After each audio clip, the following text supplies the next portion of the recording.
바이블 GPS 제2일입니다. 성경을 읽는 바른 자세. 성경을 읽는 것이 왜 어려울까요? 첫째는 성경의 말이 어렵다는 것입니다. 그래서 바이블 GPS에서는 문어체가 많은 개역 성경이 아닌 요즘 우리가 쓰는 말로 기록한 쉬운 성경으로 읽습니다.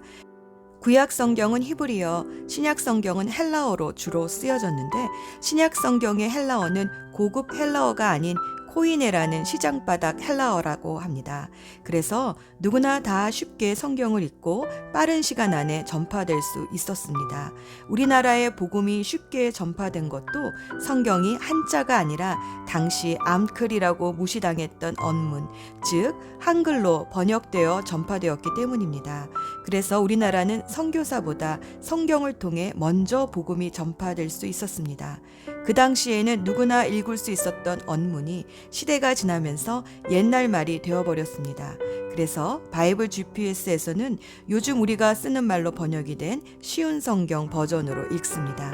성경이 읽기 어려운 두 번째 이유는 일반 성경의 목차가 이야기 순서가 아니라 비슷한 문학 장르끼리, 즉 역사서는 역사서끼리, 시가서끼리, 선지서끼리 모아놓았기 때문입니다. 그래서 통큰 통독 쉬운 성경은 성경의 목차를 시간이 흘러가는 순서대로 재편집하여 성경의 큰 스토리를 따라가며 읽을 수 있게 했습니다. 통큰 통독 성경은 날짜별로 읽을 분량이 정해져 있습니다. 그 순서대로 읽다 보면 자연스럽게 성경의 큰 흐름을 알게 됩니다. 이렇게 큰 흐름을 알고 난 뒤에 일반 성경을 읽어보시면 훨씬 이해하기가 쉽습니다. 성경의 목차를 보면 크게 구약 39권과 신약 27권 이렇게 두 동네로 나누어져 있습니다. 구약은 말 그대로 옛 언약, 신약은 새 언약이라는 뜻입니다. 옛 언약은 간단히 말하면 인류를 구원할 메시아, 즉 예수님을 보내주시겠다 약속하신 것이고, 신약은 구약에서 약속하셨던 예수님이 오셨는데 그 예수님이 끝날에 다시 오셔서 새 에덴으로 회복해 주실 것이다 라는 새 약속을 주신 것이 신약입니다.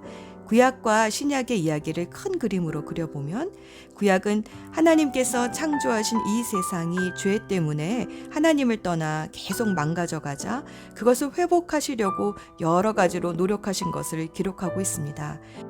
그 노력이 전 인류를 대상으로 하시다가 이스라엘을 택하시고 그 이스라엘이 우상 숭배로 타락하자 그 중에서 이스라엘 12지파 중 한 지파인 유다 지파를 택하시고 그 유다 지파마저 하나님을 떠나 포로로 끌려가자 회개하고 다시 예루살렘으로 돌아오는 소수의 남은 자를 택하셔서 그들에게 구원자 메시아를 보내시겠다라는 약속이 구약입니다.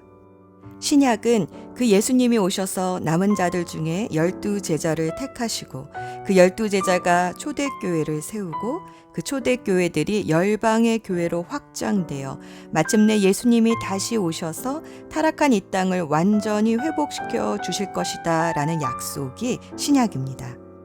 히브리서 8장 13절은 새 언약을 주심으로 첫 번째 언약을 낡은 것으로 만드셨다라고 합니다. 구약의 예언이 신약에서 성취되었기 때문입니다.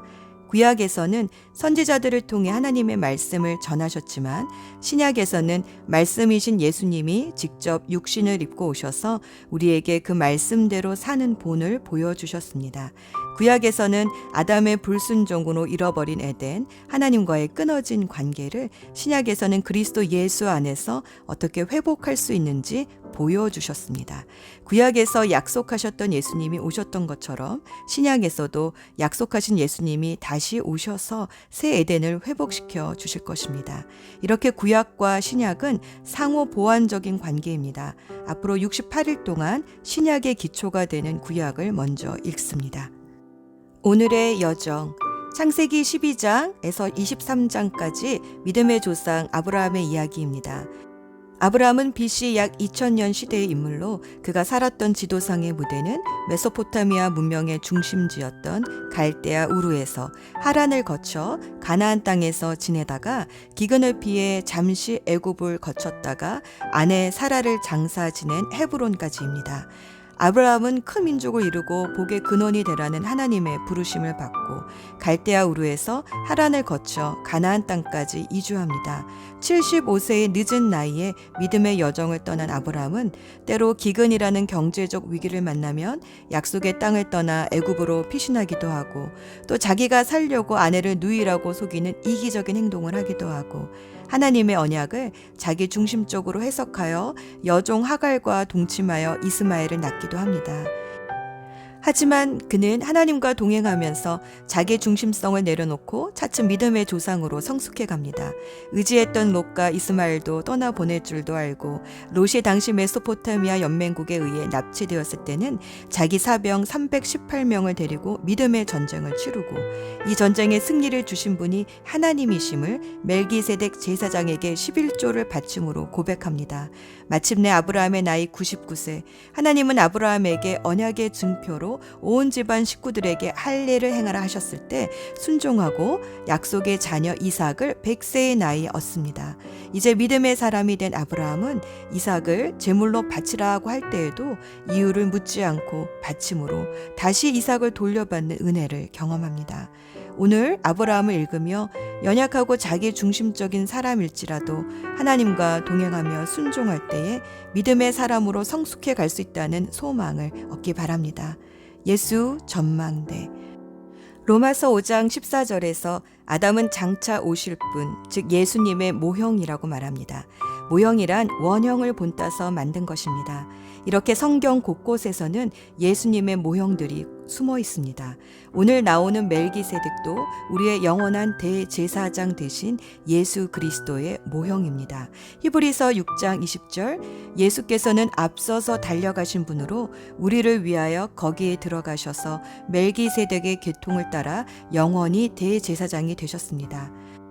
아브라함이 당시 강대국이었던 메소포타미아 연합군을 무찌르고 포로로 잡혀갔던 롯을 구출해 왔을 때 정의의 왕이라는 뜻의 이름을 가진 멜기세덱 제사장이 떡과 포도주를 가지고 나와 아브라함을 축복해 주었습니다. 아브라함은 그에게 11조를 바침으로 이 전쟁의 승리를 주신 분이 하나님이심을 고백하였습니다. 부활하신 예수님이 지금 하고 계시는 일이 무엇일까요? 로마서 8장 34에서 39절 말씀을 보면 예수님은 하나님 보좌 우편에서 우리를 대신하여 지금도 기도하고 계신다라고 말합니다. 그 기도 때문에 어떤 환난에서도 넘어지지 않고 그리스도의 사랑에서 끊어지지 않는다라고 말씀하십니다. 아브라함이 당시 메소포타미아 연합군을 자기의 사병 318명과 싸워 이겼다는 것은 기적이었습니다. 그것은 분명 하나님의 도우심이었고 도우심 뒤에는 제사장 멜기세덱의 중보 기도가 있었습니다. 우리도 마찬가지입니다. 이 세상과의 영적 전투를 두려워하지 않은 것은 우리의 영원한 대제사장 되신 예수님께서 지금도 우리를 위해 중보 기도하고 계시기 때문입니다. 기도합시다. 전능하신 하나님, 연약하고 실수가 많았던 아브라함을 부르셔서 믿음의 조상으로 삼으신 하나님, 육신의 연약함 때문에 또 넘어지는 우리도 말씀으로 일으켜 주시옵소서. 지금도 우리의 연약함을 위해 쉬지 않고 간구하시는 예수 그리스도의 이름으로 기도합니다. 아멘.